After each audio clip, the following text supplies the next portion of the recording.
uma vez estamos aqui reunidos para conversarmos um pouco sobre mais um tema desta doutrina esclarecedora, confortadora. O tema da noite de hoje nós falaremos do papel da ciência na Gênese. Boa noite também a todos os nossos irmãos que nos acompanham pelas redes sociais e com a certeza do acompanhamento dos bons amigos, dos trabalhadores desta casa.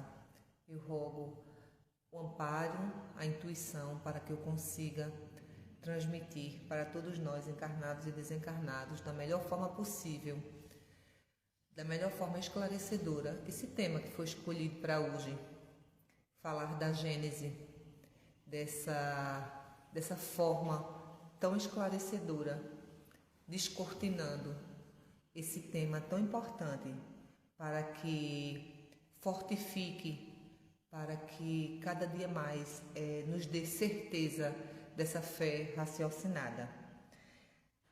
Para iniciarmos a nossa conversa, o nosso estudo da noite de hoje, a gente precisa primeiro entender a Gênese. Eu acho que nós, espíritas, falamos tanto na Gênese, estudamos a Gênese, sempre é a Gênese. E, na verdade, o que seria a Gênese? O que é a Gênese? A Gênese é o sinônimo de origem.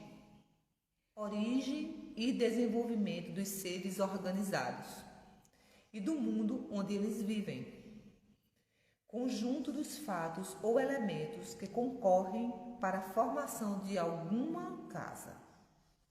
A Gênese, a origem de uma forma organizada, não aleatória, como nos primórdios era passado para a gente, né?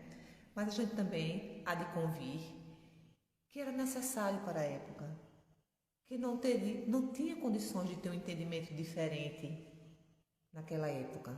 Então a gente vai conversar basicamente sobre esse tema tão extenso, né, que fala da ciência na Gênese e que realmente em uma palestra não é o suficiente. Vou tentar reduzir o máximo que eu conseguir para que a gente tenha o esclarecimento necessário para este momento.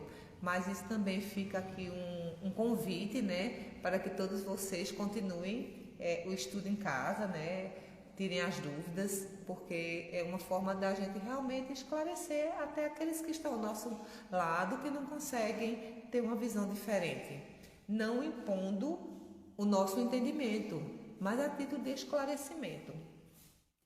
Então vamos lá, minha gente. A história da origem de quase todos os povos antigos se confunde com a crença religiosa que eles adotavam. Daí resultou que os primeiros livros sagrados foram ao mesmo tempo os primeiros livros da ciência, assim como foram por muito tempo o único código das leis civis. O que quer dizer tudo isso? No início, linkava-se completamente a origem de tudo à crença religiosa que cada povo abraçava. Como eu estou falando aqui desde o início, era o que tinha para a época. Era a forma que os seres encarnados naquele momento estavam no estágio evolutivo, tanto espiritual como intelectual. Era a maneira mais cabível para entender. Cada um abraçava a sua crença. Muitos acreditavam no Deus Sol, no Deus Lua, né, em Zeus. E esse entendimento, essa crença era totalmente fortalecido nos dogmas religiosos ao qual eles abraçavam. A religião era então um freio poderoso para se governar. Os povos se curvavam facilmente sobre forças invisíveis. Então, era imposto, literalmente, em nome das quais eram subjugados. Então, assim, a liberdade de pensamento, a liberdade de expressão, ela era totalmente tolhida, né? Então, os povos eram obrigados, digamos assim, né? Imposto a acreditar de acordo com a religião a qual abraçavam. Visto que os governantes diziam ter poder sobre essas forças, quando não se consideravam iguais a eles. Então, era uma total manipulação aos nossos olhos na época de hoje, a imposição das leis naturais, das leis civis, fazendo esse contexto, governo, religiosidade. Para dar mais poder à religião, era preciso apresentá-la como sendo absoluta, infalível e imutável.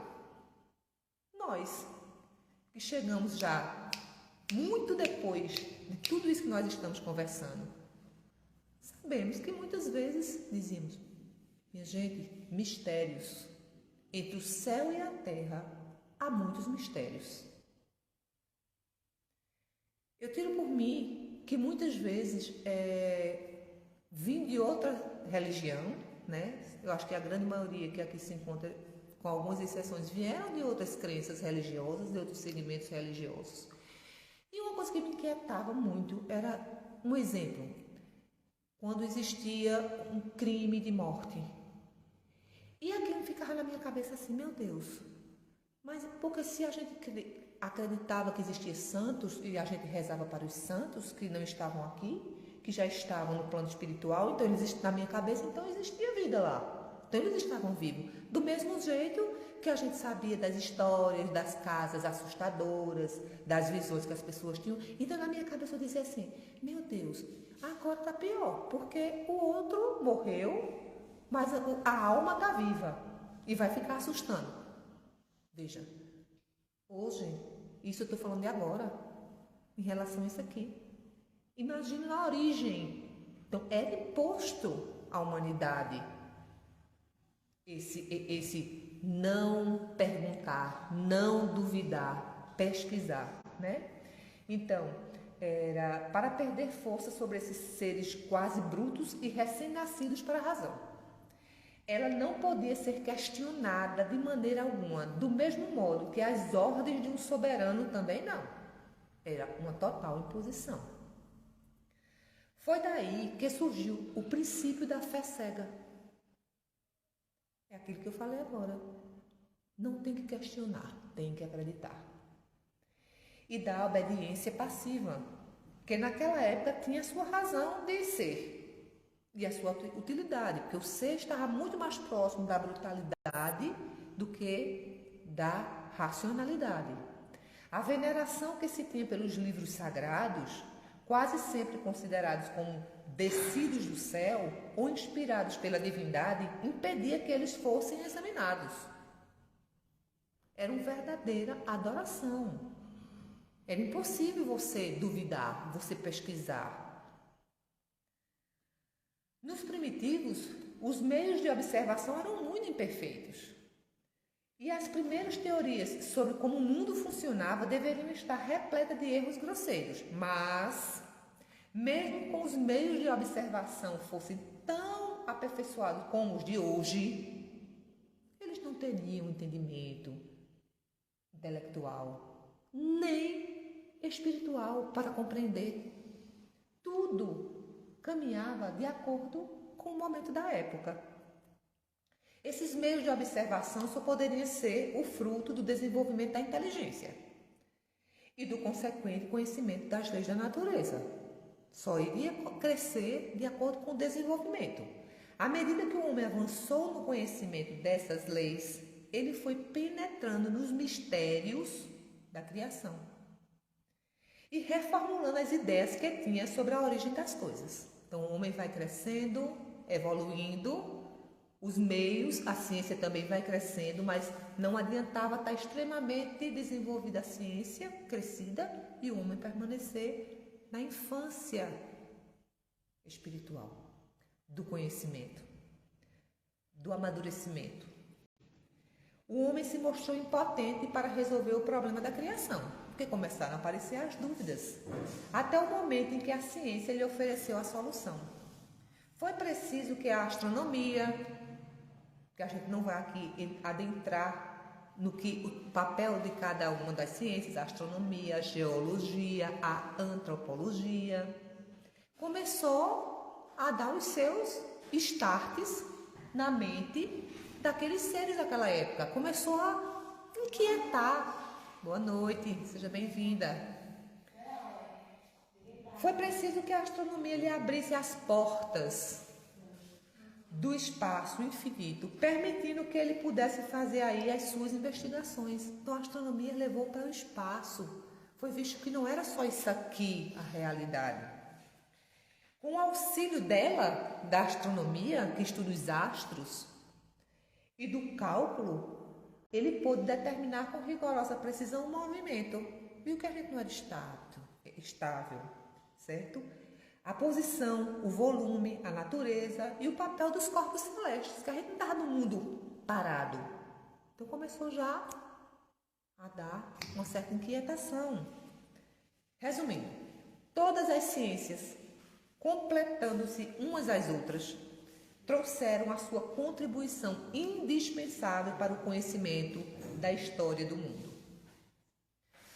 Sem a contribuição dessas ciências, o homem só tinha como guia as suas primeiras hipóteses.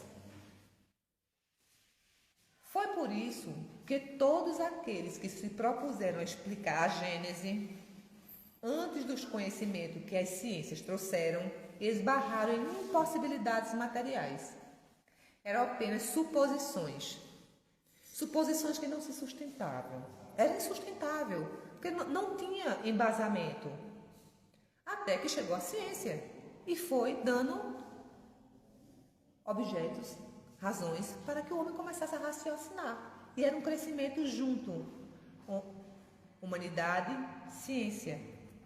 Então, tudo mudou de aspecto, porque eles encontraram nas ciências um guia seguro e as dificuldades foram prontamente superadas. Em vez de uma gênese imaginária, surgiu uma gênese verdadeira, uma origem verdadeira, que se apoiava em fatos e utilizava o método do experimento. Nesse momento, a abrangência do universo se estendeu no infinito. Somos humanidade, numa época que acreditava-se que a Terra era estática. Não havia movimento. Que o universo era só aquilo que eles conheciam. Desse modo, foi possível acompanhar a formação gradual da Terra e dos astros, segundo leis eternas e imutáveis, que dão um testemunho bem maior de grandeza e da sabedoria de Deus do que uma criação miraculosa, mágica, né? Saída repentinamente do nada, como se Deus tivesse tido uma ideia. Vou agora criar o homem da costela da mulher, ou é a mulher da costela do homem, né? Da terra. Mas era necessário para aquela época. E a ciência vem esclarecer isso. Vem dar embasamento a uma gênese que ela pode ser questionada, que ela pode ser investigada, porque é a lógica com a comprovação científica. Uma vez que é impossível conceber a Gênese sem os dados fornecidos pela ciência, senão continuaríamos no crescimento infantil da humanidade. Então, podemos dizer, em nome da verdade, que a ciência é chamada a construir a verdadeira Gênese, segundo as leis da natureza. Apesar de todos os recursos que a ciência tem à sua disposição, falta até agora um elemento importante, sem o qual a obra jamais poderia se completar. Jamais. E a Bíblia contém narrativas que a razão humana, desenvolvida pela ciência, não pode aceitar nos dias de hoje. E dessa forma, nós não estamos aqui para afirmar que a Bíblia é um guia sem nenhuma utilidade. Mas se a gente hoje podemos raciocinar, temos o embasamento da fé raciocinada, tem certas passagens na Bíblia que não nos cabe, que nós não conseguimos entender da forma que ela é levada para a gente. Uma forma que, se você fizer as indagações, você acha que realmente não acredita. Também contém fatos que parecem estranhos e por isso são repelidos, porque resultam de costumes que já não são mais adotados entre nós. E se a gente fosse aprofundar nas passagens bíblicas com a comprovação, existem inúmeras. Mas o nosso encontro da noite de hoje não tem essa finalidade. Existem passagens que falam que Elias, que foi João Batista. E se na Bíblia tem passagens que falam que não podemos falar de reencarnação, que era pecado mortal invocar os espíritos, é porque é óbvio que existia. É porque é óbvio que naquela época já existiam as comunicações mediúnicas. Porque não se proíbe o que nunca ouviu falar. Não se proíbe o que não existe. Proíbe-se o que era utilizado. Então, nós temos que ter a certeza, diante de todos os artigos científicos, hoje aliado com todas as explicações que nós conseguimos ter nas obras da codificação, que é questionável. Então Jesus se confundiu e chamou João Batista de Elias? Mas nós temos que respeitar que mesmo em 2023, no século XXI, tem pessoas que não conseguem entender, não conseguem compreender. Imagine naquela época você duvidar ou você questionar certos aspectos da criação contidas na Bíblia. Entretanto, haveria parcialidade em não reconhecer que a Bíblia contém grandes e belas coisas. Contribuiu para essa fé absoluta o temor que se tinha em comprometer a estrutura das crenças. É melhor não mexer, que pode aqui desorganizar. O que é que pode acontecer com esses que creem? Haverá uma grande revolução. Então, existia esse temor, erguida sob o sentido literal das palavras contidas na Bíblia. Então, é melhor vamos seguir ao pé da letra o que existe na Bíblia. A ciência, ao levar as suas investigações até as entranhas da terra e as profundezas dos céus, demonstrou de maneira incontestável os erros que a Gênese de Moisés continha se ela fosse tomada ao pé da letra. Porém, demonstrou também a impossibilidade material mesmo, é como eu falei agora, da criação do ser, da costela, do homem e da mulher, de que as coisas se tenham passado do mundo como estão ali textualmente relatadas. Com a ciência que caminhava de modo prudente e progressivo pelos terrenos sólidos dos números e das observações, sem nada afirmar antes de ter as provas na mão, é diferente, eu acho, não era o achismo, era a comprovação mesmo. Ou com uma narrativa escrita numa época que faltavam todos os meios de observação. Afinal de contas, quem deve levar a melhor? Aquele que impõe que 2 mais 2 é 5, pelo poder que tinha na época, ou a ciência que vem para incomodar e provar que 2 mais 2 é 4.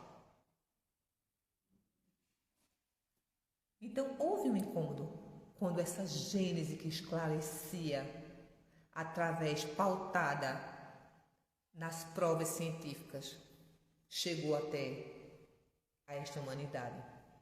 Deus, que é toda verdade, não pode induzir os homens ao erro. Deus, que é sabedoria infinita, a providência divina que a tudo vê, que a tudo preside, ele ia induzir o homem a um erro. Poderia ser, talvez, o fim da humanidade em termos de de disputas, de duelos? Nem consciente nem inconscientemente ele faria isso. Onisciência e onipresença. Porque então não seria Deus. Logo, se os fatos contradizem as palavras que lhe foram atribuídas, é lógico concluir que ele não as pronunciou, ou que tais palavras tiveram interpretação diferente, de acordo com aqueles que a interpretavam. Se a religião sofre algum tipo de dano com essas contradições, a culpa não é da ciência, que não pode transformar em fato aquilo que não é. A ciência não pode transformar o que não é somente para agradar os conceitos daqueles que acreditavam que precisava ser daquela forma. Nesse caso, a culpa é dos homens, que de modo precipitado estabeleceram dogmas absolutos, dos quais fizeram uma questão de vida ou morte, sobre hipóteses que podem ser desmentidas pela experiência. E sabemos dessas mortes, dessas perseguições, de tantos cientistas, que foram condenados para ser retirados daqui por provar certos aspectos, como o formato da Terra, que não era apenas aqui que existia vida, chamados de loucos, por provar, através da ciência, que esses dogmas estavam equivocados. Por respeito aos textos recebidos como sagrados, deveríamos obrigar a ciência a se calar? Se nós sabemos que estamos aqui desde o início da civilização para crescermos, para evoluirmos espiritualmente, através do crescimento moral e, paralelamente, concomitantemente, para o crescimento intelectual, através do estudo, através da ciência. Porque Deus daria ao homem o dom do raciocínio, o dom da pesquisa, do crescimento intelectual, para criar apenas divergências com a religião e com os conceitos da época, criando verdadeiras revoluções? Não é? Se a gente fala que Deus é infinitamente justo e bom e dá inteligência para o homem, para que seria essa inteligência? Para que não fosse utilizada, para que não fosse usada? Isso seria tão impossível quanto impedir a Terra de girar. As religiões, sejam elas quais forem, jamais ganharão alguma coisa em sustentar erros comprovados. Jamais é insustentável. Pode se sustentar por um tempo, mas não perdura por muito tempo. A ciência tem por missão descobrir as leis da natureza. Ora, como essas leis são obras de Deus, elas não podem ser contrárias às religiões, que têm por base a verdade. Então, se é a verdade, e se as leis da natureza são regidas por Deus, não existe dúvidas. Desde que você consiga, desde que o homem esteja no momento de crescimento para perceber essa realidade que é a conta do 2 mais 2. A ciência cumpre a sua missão pela própria força das coisas e por uma consequência natural do desenvolvimento da inteligência. É o que eu falei. A ciência vai evoluindo junto com a inteligência humana, que também é uma obra divina e só avança com a permissão de Deus, em função das leis do progresso que o próprio Deus estabeleceu. Senão nós não teríamos evoluído, progredido. Amaldiçoar o progresso por atentar contra a religião é amaldiçoar a própria obra de Deus. Lei divina. Além do mais, isso é trabalho inútil, visto que nem todas as maldições do mundo seriam capazes de impedir que a ciência avançasse.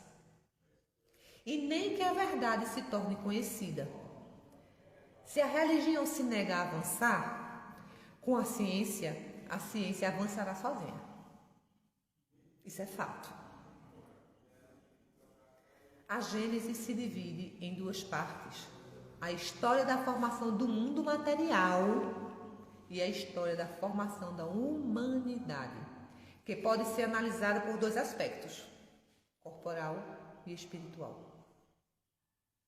Não somos seres materiais, sabemos disso.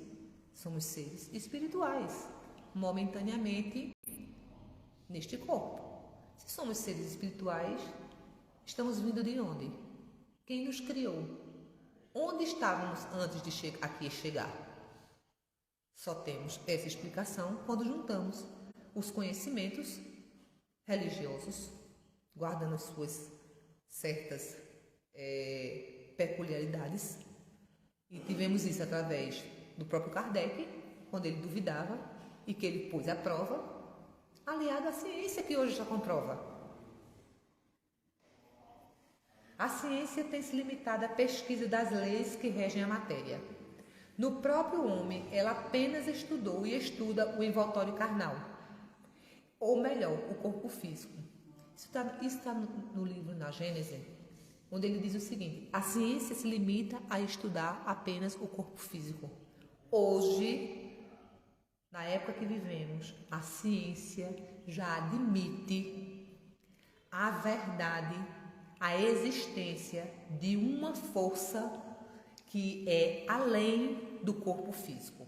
Então, hoje, a ciência já estuda as consequências e a existência do corpo espiritual. Hoje, a psiquiatria já estuda a mente física, mas também as forças que não são materiais, independente de falarem de espírito, mas já estuda, já comprova e já acredita que no corpo físico não existe só essa matéria. Independente de religião, talvez eles não chamem de espírito, mas eles chamam de uma energia espiritual que precisa ser tratada. Independente da religião, eu falo aqui, minha gente, independente do segmento religioso, já existe entre os médicos, psicólogos, psiquiatras, que manda tratar o corpo e o espírito. Isso é o quê?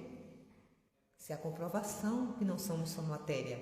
Isso é evolução, é crescimento, evolução intelectual, evolução espiritual, senão olharia para os seres apenas como matéria e trataria apenas essa matéria densa. Minha filha, quando era estudante de medicina, ela é espírita, né? Teve um relato de um professor que contava que ele era um cardiologista e chegou um paciente que ele já acompanhava há anos com um problema cardíaco, insuficiência cardíaca grave, que era dependente de medicação para se manter vivo. Então, esses pacientes com essas doenças crônicas que precisam ser acompanhados uma vez no ano, se está tudo equilibrado, a cada 6 meses, se vai acompanhando. Então, o paciente está em equilíbrio, o paciente está compensado, olha, uma vez por ano eu preciso te ver, porque eles são dependentes de medicações e às vezes precisam de pequenos ajustes para se manterem vivos.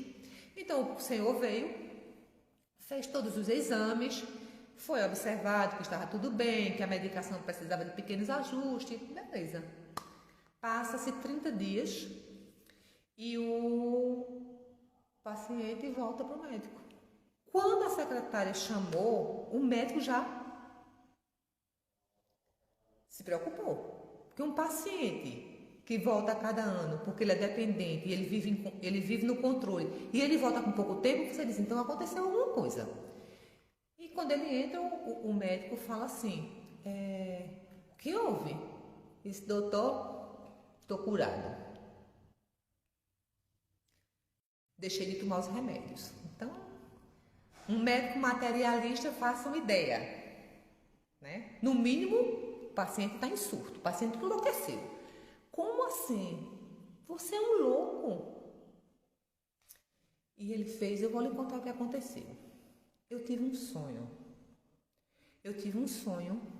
Que eu estava embaixo da minha cama, dormindo embaixo da minha cama. E vinha uma luz muito forte que ficava sobre o meu corpo. E eu estava embaixo da cama. E a luz dizia assim: você está curado. E, doutor, quando eu acordei, eu estava embaixo da cama. Então eu vim aqui dizer ao senhor que eu não preciso mais dos remédios. Eu estou curado. Então, minha gente, você dizer para um médico materialista que não tem... Hoje, estamos em pleno século XXI, que você está curado, que você não precisa da medicação e que você deixou de tomar a medicação, o mínimo que ele escutou é que ele era um irresponsável e um suicida. Eles vão fazer uma coisa, doutor? Vamos fazer meus exames? Você fez uns exames há 30 dias atrás ou 40 dias, não sei o tempo certo. Gente, ele repetiu todos os exames e ele estava curado.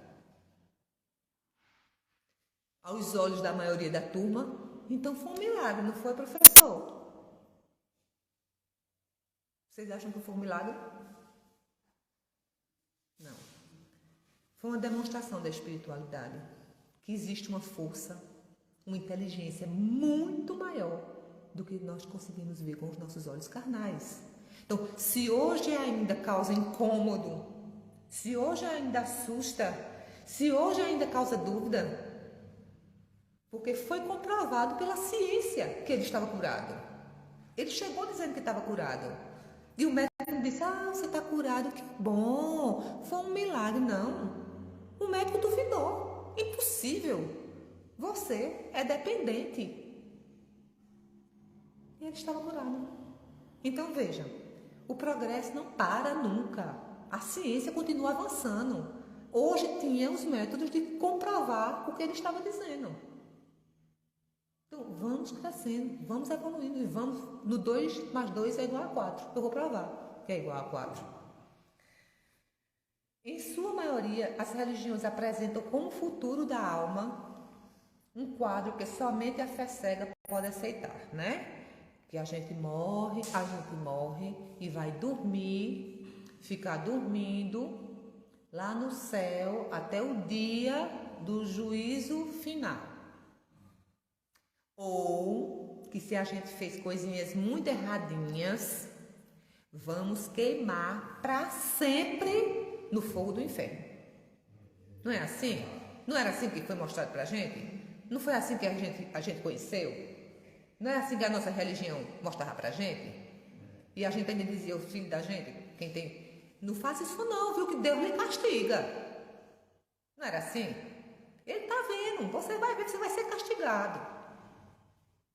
E também, abrindo um adentro aqui, isso é causa de muitos se dizer ateu, não é verdade? Porque era apresentado um Deus carrasco, né? E isso aí é tema para outra palestra. Então, falando, e que ainda impõe aos seus adeptos que acreditam nesse quadro, que é incapaz de suportar um exame mais sério.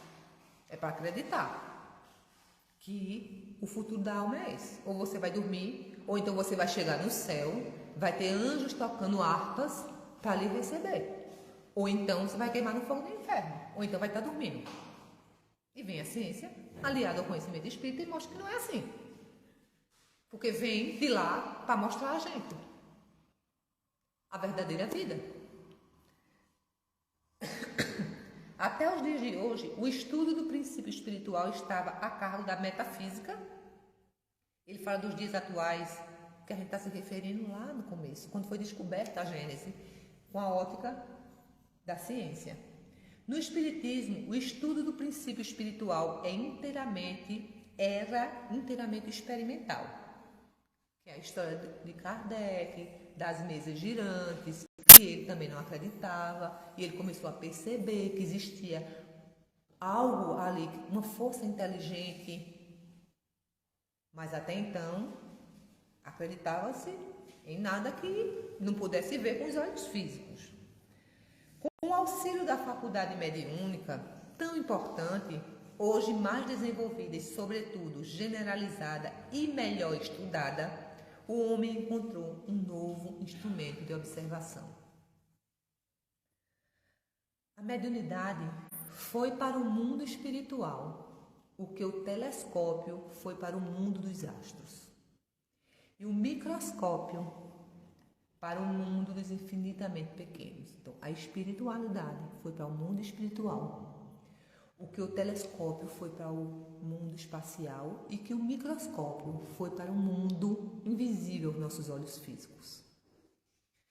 Ela permitiu que pudéssemos explorar e estudar com os próprios olhos as relações que existem entre o mundo espiritual e o mundo material. Permitiu também isolar do homem encarnado o ser inteligente, o espírito. É igual aqueles marionetezinhos. A gente está trabalhando com evangelização infantil e dos jovens, e lá tem um marionete. E a gente fala para as crianças assim, elas já acreditam, e elas agora já chegam em casa, né, Tereza? Dando aula ao avô, à avó, que a gente pensa que a gente é só isso aqui, a gente tem um espírito, viu? Que só o que morre é essa carne, mas o espírito continua vivo, né? Assim, Tereza? E é justamente a gente mostra através disso. Pega o bonequinho, aí o bonequinho tá lá parado. Aí a gente pergunta alguma coisa, boa noite, boneco. Boa noite, José. Aí ele não fala. Você quer uma água? Ele não fala. Aí a gente vai e bota a mão. Aí quando ela faz, boa noite, José, a gente faz, boa noite, fulana. Mas existe um princípio inteligente ali. E o princípio inteligente da gente, desses marionetes, desses bonecos, é a alma, é o espírito. Então hoje a gente consegue mostrar isso e elas conseguem entender. Então a ciência vem, a mediunidade vem mostrar isso. Que no dia que a Andréa for, esse corpo vai acabar. Mas um dia a Andréa vem aqui e vai falar. E vai dar umas provas que você vai dizer, é ela mesmo, porque só ela que sabia disso. Porque o princípio inteligente continua. Uma vez que as relações com os habitantes do mundo espiritual foram estabelecidas, foi possível ao homem seguir a alma em sua marcha ascendente de crescimento, em suas idas e vindas, em suas transformações. Pode-se, enfim, estudar o elemento espiritual. Eis aí o que faltou para todos aqueles que se propuseram a explicar a Gênese, a compreendê-la e ali corrigirem os erros. Faltava acreditar no princípio inteligente, além da matéria. Uma vez que as relações com os habitantes do mundo espiritual foram estabelecidas, foi possível provar. E a gente sabe disso. Então, meus amigos, como contestar o incontestável? Que não são suposições, não foram suposições. Foi possível ao homem seguir a alma em sua marcha, verdadeiramente. Eis aí o que faltou para todos. Mas a gente também não pode cobrar daquela época um entendimento que para muitos que nos acompanham hoje não conseguem entender. Ainda hoje. E já foram e voltaram inúmeras vezes. E hoje temos os instrumentos físicos através da ciência e os instrumentos espirituais através da mediunidade, que vem trazer para a gente de uma forma esclarecedora e capaz de ser provada. O que nos traz, o que nos faz raciocinar, o que nos fortalece na fé, que não nos coloca nem na posição de ofendidos, de esquecidos, porque existe um princípio que prova tudo o que passamos. Se aqui estamos e passamos por dificuldades e o outro que chega nunca passou, existe um princípio que prova por que tudo isso acontece. E que bom o sentimento de gratidão que tivemos a oportunidade de estudar a mediunidade, de provar tudo isso, de saber que não foi um toque de mágica que o mundo aconteceu, que tudo tem uma explicação, meus irmãos. Então, é chegada a nossa hora. Espero que vocês tenham compartilhado, né, do que eu trouxe para vocês de uma forma mais esclarecedora, né, que só vem fortalecer essa fé raciocinada, né, que não estamos aqui para alegorias, mas estamos aqui para comprovar a realidade que não somos só matéria e que não somos só espírito, que encarnados temporariamente aqui, somos a união dessas duas forças, material e espiritual. Gratidão a todos vocês, gratidão a você, Soares, Mara, a todos que fazem o Bezerra de Menezes. Eu estava com saudade de vocês, Tião, e que eu estou sempre à disposição.